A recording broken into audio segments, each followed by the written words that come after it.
Sorry दोस्तों, एक emergency call आने के कारण वीडियो को ख़त्म करना पड़ा था, तो चलिए चलते हैं। फिर हम लोग नोमेनक्लेचर यानी कि नामकरण में झारखंड को अर्थवेद काल या अर्थवेद में वात्स्य प्रदेश के नाम से देखा गया है। आप लोग मेरे साथ साथ नोट डाउन करते रहिए, क्योंकि पढ़ने के जो माध्यम होते हैं, पढ़ने का जो तरीका होता है या फिर याद करने का जो तरीका होता है, वो 3 तरीके से देखा गया है। पहला तरीका लिखकर, दूसरा बोलकर, तीसरा सुनकर। ये तीनों तरीकों को आप अपनाइए ताकि मेमोरी ज़्यादा एक्सपेंड करे और रिमेंबर रहे, कोई भी चीज़ रिमेंबर रहे। तो आप तो देख ही रहे हैं, दूसरी मैं बोल रहा हूँ तो आप सब सुन ही रहे हैं। तीसरा तरीका आप लिखिए, लिखित से और भी मेमोरी ज़्यादा याद रहती है। तो हम लोग जो अर्थव्यवस्था अर्थवेद काल में अगर देखेंगे, अर्थवेद में, तो इसे हम लोग वात्स्य प्रदेश के नाम से जाना जाता है। और ऋग्वेदिक काल में या फिर ऋग्वेद में इसे कोकट प्रदेश के नाम से देखा गया है। फिर अर्थवेद से हम लोग आगे जो आएंगे वो आएंगे आपके वायु पुराण। एक कलम चल क्यों गई? वायु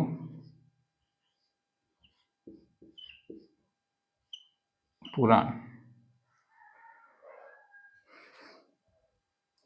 किसी को जानकारी है, बता सकते हैं वायु पुराण में झारखंड को किस नाम से जाना जाता था?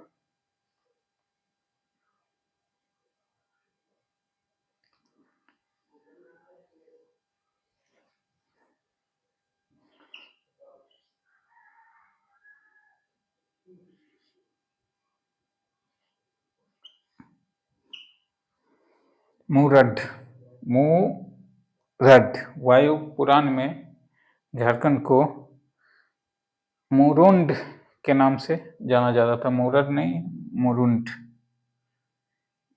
ये मुरुंड, हाँ ठीक है, वायु पुराण में मुरुंड। ये सब नोमेनक्लेचर में इसलिए लिख रहा हूँ क्योंकि जेपीएससी और जेएसएससी के क्वेश्चन भी 1 या 2 क्वेश्चन रहते हैं नोमेनक्लेचर से कि ऐत्रेय ब्राह्मण में झारखंड को किस नाम से देखा गया है या फिर किस नाम से जाना जाता है।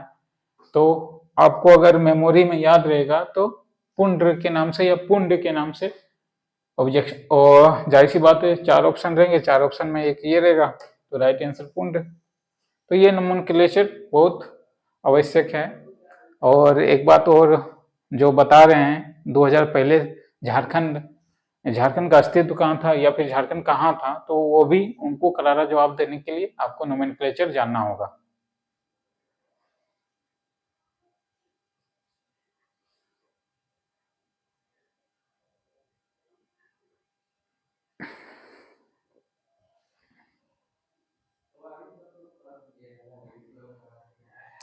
अब हम लोग आते हैं चंद्रगुप्त मौर्य काल में, यानी कि मौर्य काल में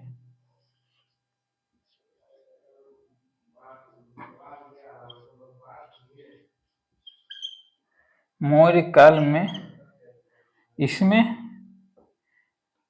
इसे मुरुंड के नाम से जाना जाता है। मुरुंड, सॉरी दोस्तों, उसमें मुरड में सही लिखा था लेकिन कहीं ना कहीं कंफ्यूजन था, इसलिए अब वो कंफ्यूजन दूर हो गई। ये मुरुंड मौर्य काल में देखा गया है झारखंड को मुरुंड मौर्य काल में, और मुरुड वायु पुराण में देखा गया है।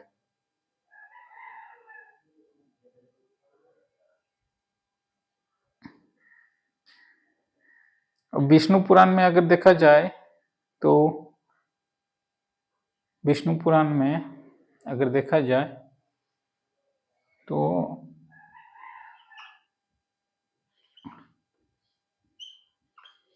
मुंड के रूप में विष्णु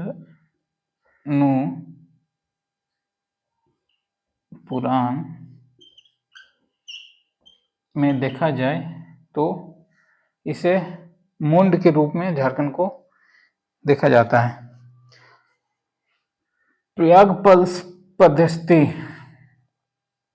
मौर्य काल, मैंने बताया था कि मौर्य काल जिसमें चंद्रगुप्त मौर्य का उल्लेख, यानी कि चंद्रगुप्त मौर्य राजा होते हैं, इसकी एक चल क्यों नहीं रही है।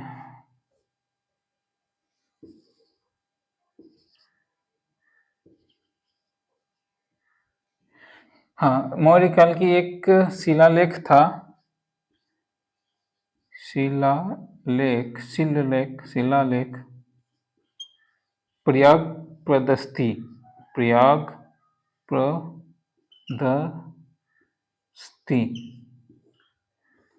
प्रयाग प्रदस्थी में मौर्य काल में ये देखा गया है कि झारखंड को मुरुड के नाम से जाना जाता है।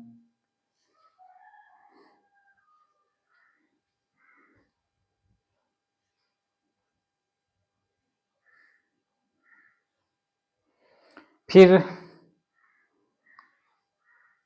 वह विष्णु पुराण हो गया। फिर हम लोग भगवत पुराण में अगर देखा जाए तो भगवत पुराण में मुक्कट के नाम से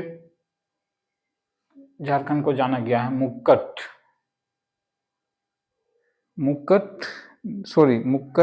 नहीं,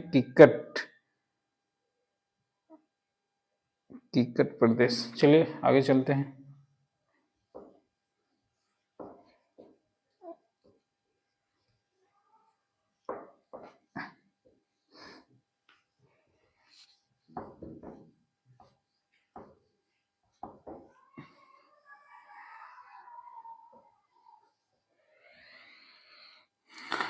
तो कहाँ थे हम लोग? विष्णु पुराण, अब भागवत पुराण।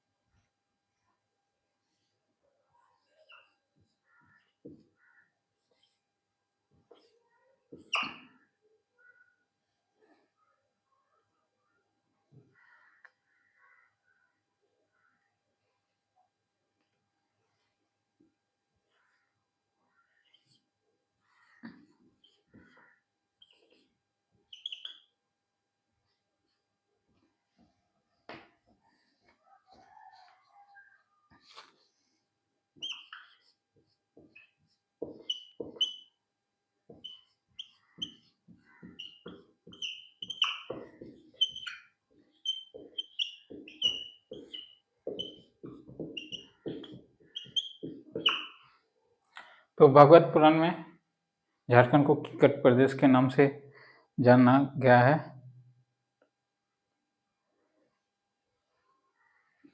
फिर भागवत पुराण में पुंडरीक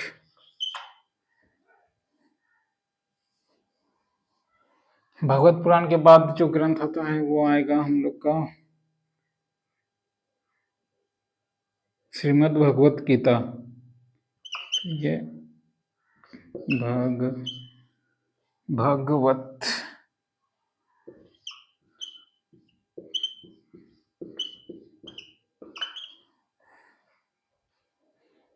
लिखते चलिए।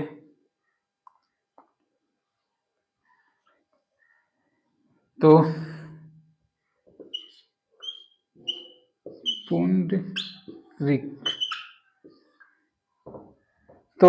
पुंडरीक के नाम से भगवत गीता में झारखंड को देखा गया है।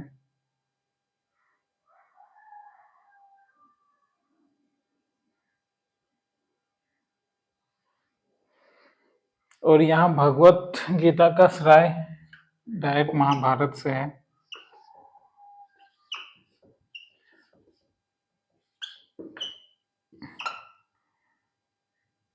ये भगवत पुराण और Bhagavad Gita both are difference. तो ये आप लोग अच्छे से याद करके या फिर याद रखिएगा, नोट डाउन करते चलिए। अब पूर्व मध्यकालीन में आते हैं। ये सब ग्रंथों में हो गया। पूर्व मध्यकालीन इतिहास में पूर्व मध्य काल में झारखंड को किस नाम से देखा गया है? कलिंद देश। झारखंड को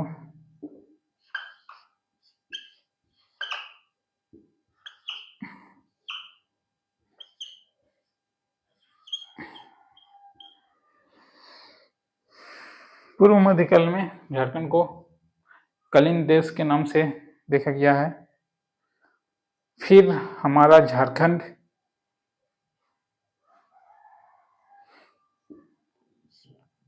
तेरहवीं शताब्दी, शायद ये मार्कर खराब हो गया है।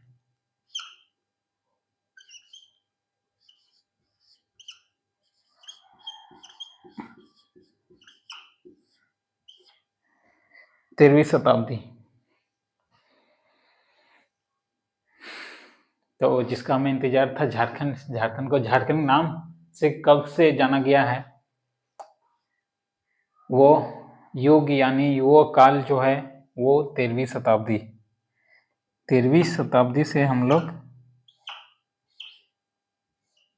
झारखंड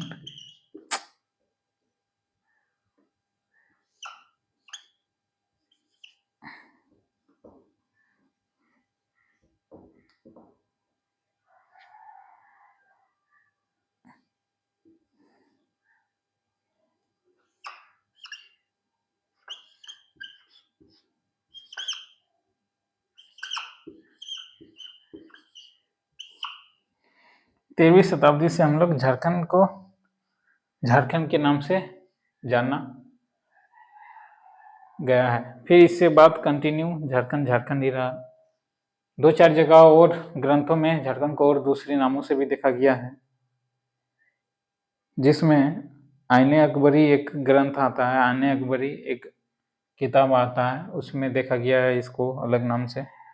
तो फिलहाल मैं रफ करता हूँ।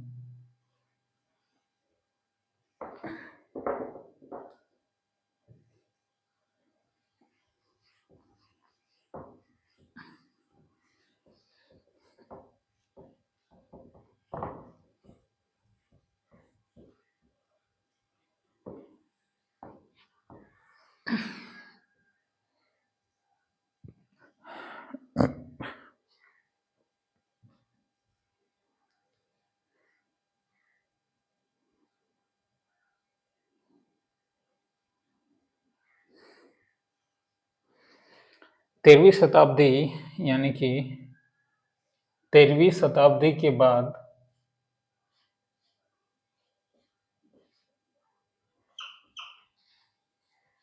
चौदहवीं शताब्दी, इसी के बीच यानी कि ये जो 14 सेंचुरी है, 14 शताब्दी है, 13 के बाद 14 और 14 में मुगलों का आगमन हो जाता है। मुगलों यानी कि मध्यकालीन काल में हम लोग पहुंच गए हैं।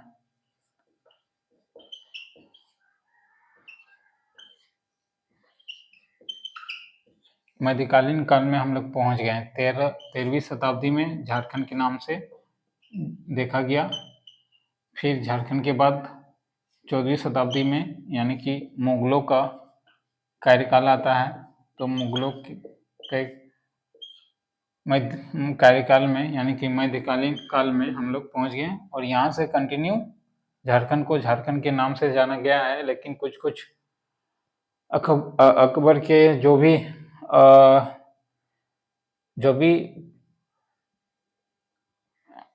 उस समय विद्वान या फिर विद्वान के तौर पे एक अलग उपाधि दी जाती थी, जिसमें कि रत्न यानी कि 9 रत्न बोलते हैं, 9 रत्न, इसमें कि अनेकों विद्वान रहते हैं। तो वहाँ से हम लोग देखेंगे। तो मुगल काल में भी अगर देखा जाए तो पहला विद्वान का नाम जो आता है, यानी कि पहला जो विद्वान में से एक आता है अब्दुल फजल, और अब्दुल फजल की किताब तारीख फिरोजी या आईने अकबरी है, आईने अकबरी है अब्दुल फजल। तो यहाँ से अगर हम देखा जाए तो तारीख फिरोज शाही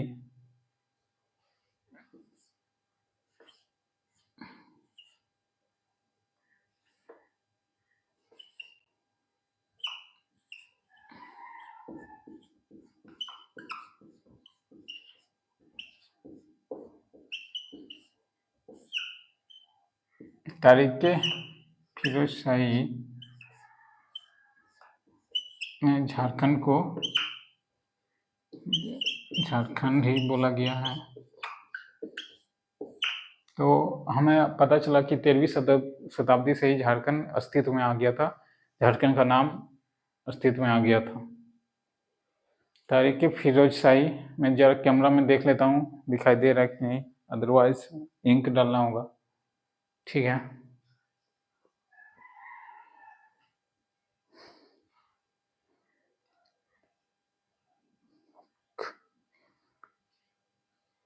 फिर सियाल उल मुखरिन,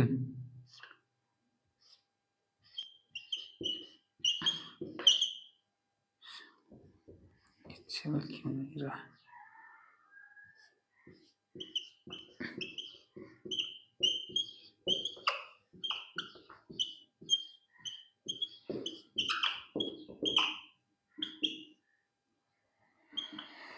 सियालुल मुखर्रिन किताब में या फिर रचनाएं में भी इसे झारखंडी देखा गया है।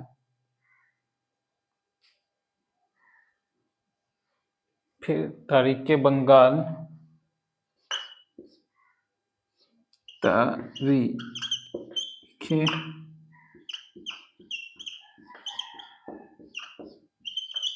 बंगाल में झारखंड को झारखंड के ही नाम से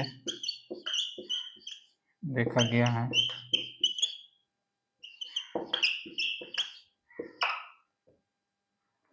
अब्दुल फजल की एक बहुत प्रसिद्ध किताब है, प्रसिद्ध ग्रंथ है तारीख अब्दुल फजल, तारीख अकबरी।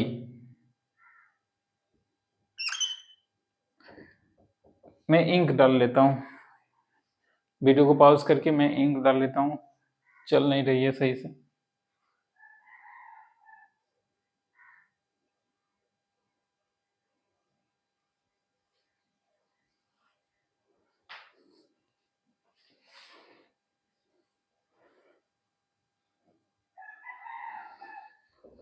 तो सियार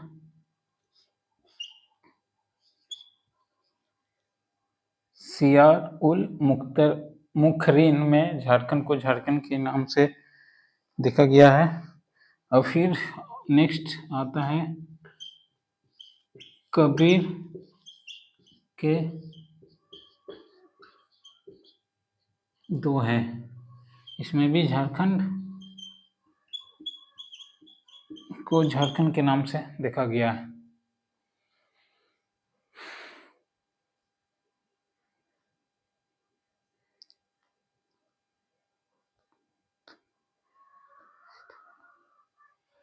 फिर इसके बाद जायसी द्वारा यानी कि पद्मावत के शिलालेख।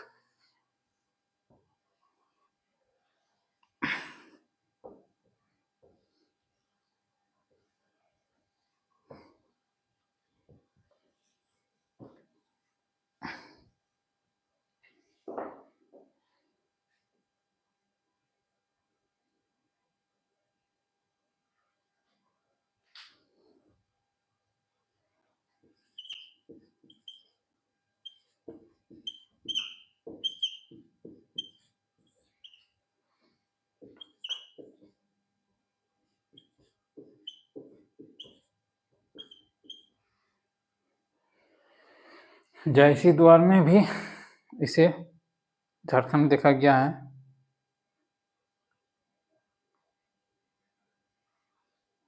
इसके बाद अकबर की एक प्रसिद्ध किताब होती है अकबरनामा। अकबरनामा,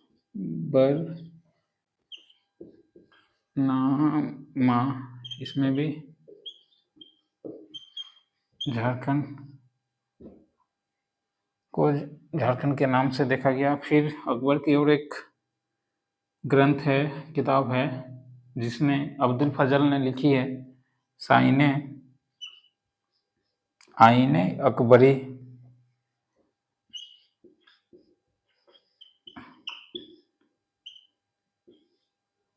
आईने अकबरी, आईने अकबरी में स्पेलिंग जरा भूल रहा हूँ, थोड़ा समय देंगे आप। आईने,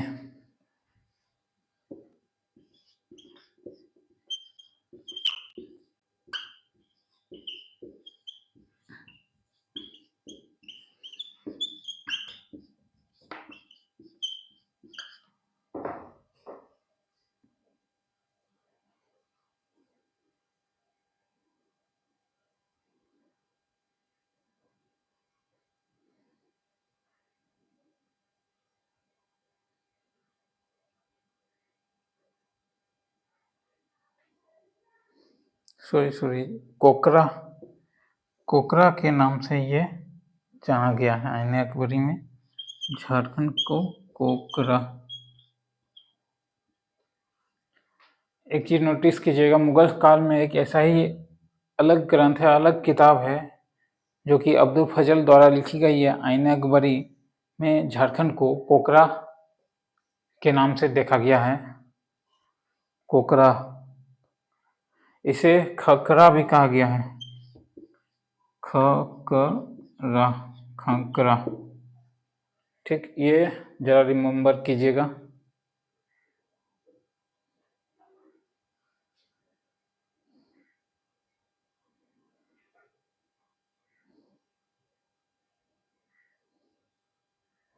इसके बाद जो टॉपिक आएगी, आईने अकबरी हो गया। इसके बाद जो विदेशी विवरण में कौन कौन किस नाम से, जैसे फरियान, खायान, फिर और भी मार्को पोलो, ये सब जो विदेशी लोग हैं, इन्होंने अपनी किताबें या फिर अपनी लिखी गई रचिता में किस नाम से झारखंड को देखा गया है, वो देखते हैं।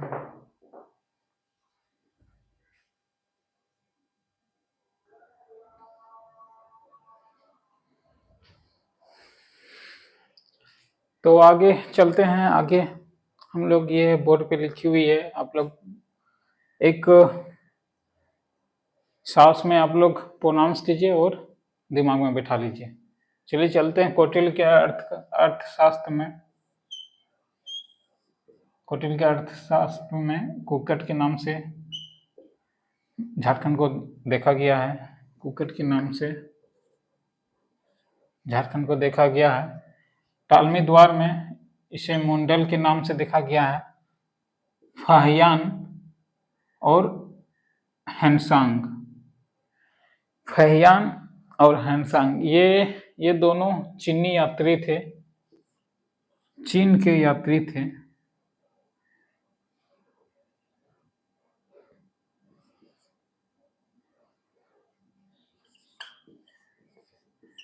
चीनी यात्री यानी कि चाइना, फहियान और हैंसांग, ये चीनी यात्री थे जो कि झारखंड को कुकुलैंड के नाम से फहियान ने संबोधित किया है। कुकुलैंड के नाम से फहियान ने संबोधित किया है, और हैंसांग द्वारा इसे किलो सु कालाना, किलो सोकानु कालाना, कर्ण सुवर्ण के नाम से भी संबोधित करके झारखंड को बुलाया है।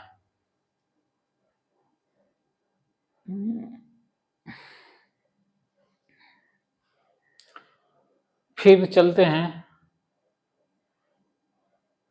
मुगल काल में खुखरा के नाम से मैक्सिमम झारखंड को देखा गया है।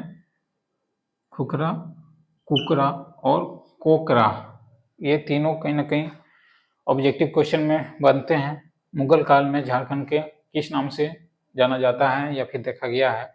ऑप्शन कोई भी दे देंगे तो आपने पढ़ा होगा, जैसे अभी हम लोग पढ़ रहे हैं मुगल काल में खुखरा, कुकरा और कोकरा, ये आप सही ऑप्शन टिक करके आएंगे।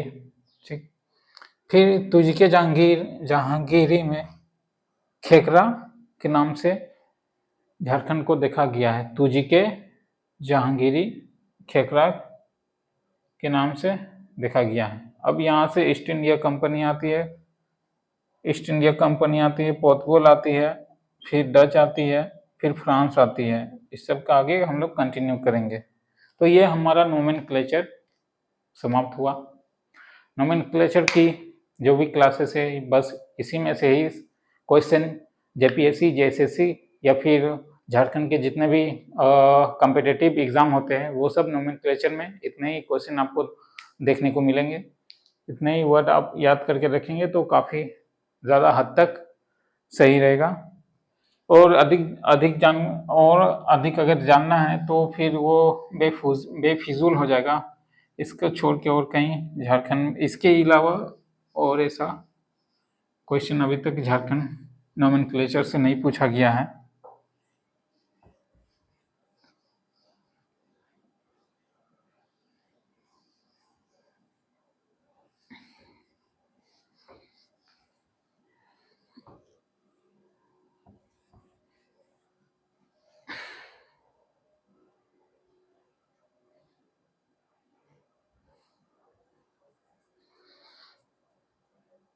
अब आगे की सिलेबस हम लोग झारखंड का नोमेनक्लेचर के बाद आगे की सिलेबस थोड़ी बहुत पुरातात्विक स्रोत के बारे में देखेंगे कि पुरातात्विक स्रोत में झारखंड को किस जगह और क्या क्या जो एविडेंस मिले हैं पुरातात्विक स्रोत के, वो देखेंगे। फिर आगे हम लोग मध्यकालीन इतिहास में आ जाएंगे। इतिहास के बाद फिर कंटिन्यू हम लोग मध्यकालीन के बाद आधुनिक में आ जाएंगे। और हमारा जो सिलेबस होगा वो मध्यकालीन से ही मुख्य रूप से एक्टिवनेस उसमें देखने को मिलेगा। और एक्टिव आप वहाँ से हो जाइएगा क्योंकि बहुत सारे क्वेश्चन मध्यकाल से आ चुके हैं, जो कि मुगल के आक्रमणों से मध्यकालीन इतिहास स्टार्ट होता है। आज के लिए इतना काफ़ी है। फिर धीरे धीरे जो हमारा वीडियो यानी कि लेक्चर जो होगा वो काफ़ी समय का, लगभग 1 घंटे का क्लास होगा, या फिर जहाँ तक उम्मीद है थोड़ी लंबी चलेगी। तो आप लोग धैर्य बनाए रखें और धैर्य के साथ साथ आप लोग जितने भी मैं करवाया हूँ उसे आप नोट डाउन जरूर करें। और वैसे विद्यार्थियों के लिए जिसे बिल्कुल इतिहास में रुचि नहीं लगती है, मन नहीं लगता पढ़ने के लिए, तो आप लोग जरा पेशेंस रखिए। मैं इतिहास को इतनी रुचिकर बना दूं कि आप लोग जरूर इसे पढ़िएगा। इतना ही नहीं, आप किसी भी सामान्य वर्ग या फिर किसी भी जनरल कंपटीशन को जो सिलेबस रहती है वो इतिहास से कहीं ना कहीं बहुत रहती है। तो इतिहास हमें पढ़ने की बहुत इम्पोर्टेंट है, या फिर इसे मन लगा के पढ़ो या ना पढ़ो या इग्नोर करो, लेकिन इतिहास आपको पढ़ना है ही है। तो आज के लिए इतना काफ़ी रहेगा। धन्यवाद। अब आगे नेक्स्ट वीडियो में हम लोग झारखंड में पुरातात्विक स्रोत के बारे में देखेंगे। धन्यवाद।